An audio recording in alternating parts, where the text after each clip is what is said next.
السلام عليكم، ازيكم عاملين ايه؟ معاكم قناة اكلة بسيطة في مطبخ. ما تنسوش تشتركوا في القناة ولايك وشير. هنعمل مع بعض اقراص الجمبري المقلية او الجمبري الفلافل او الجمبري البانيه، حسب بقى ايه المسمى بتاعكم. بتكات مميزة ان شاء الله تعجبكم جدا. يلا بينا على الوصفة ونقول بسم الله. معايا نص كيلو جمبري منضفاه وغسلاه، هو بيكون الحجم الصغير دوت، شايفين الحجم بتاعه؟ تمام. ومعايا 2 بيضة، 3 معالق كبار من الدقيق، بصلة مفرومة، 3 فصوص توم، البهارات كمون، فلفل اسود، ملح، بودرة توم، بودرة بصل، ربع معلقة صغيرة من البيكنج باودر.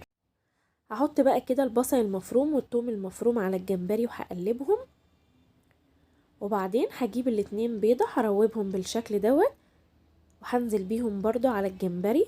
كل المكونات اللي انا قلتها هننزل بيها على الجمبري.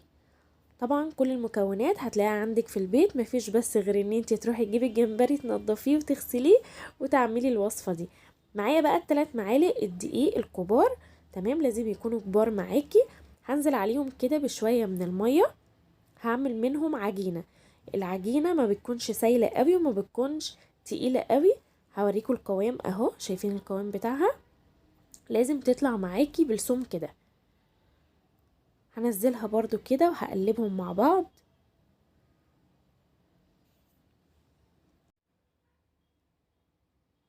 شايفين السمك بتاعه؟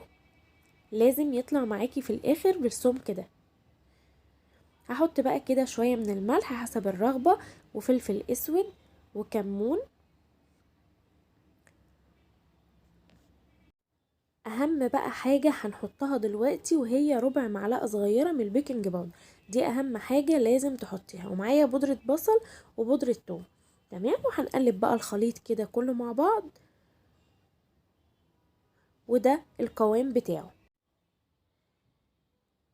بقى جاهز معايا بالشكل ده. معايا زيت غزير سخن، هبدأ انزل بقراص الجمبري.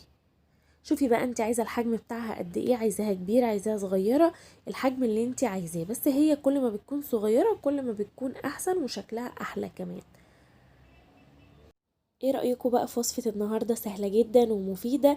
اغلبية الناس بتحب الجمبري، جربي الطريقة دي هتعجبك جدا. طبعا انا كنت بقى عاملة عزومة زي ما انتوا شايفين كده. كنت عاملة شوربة سي فود بالجمبري، ورز بالجمبري، وجمبري مشوي، واقراص الجمبري المقلية، وصبيت مقلي، وطاجن صبيت. ان شاء الله هنزل لكم بالوصفات دي كلها. باي باي.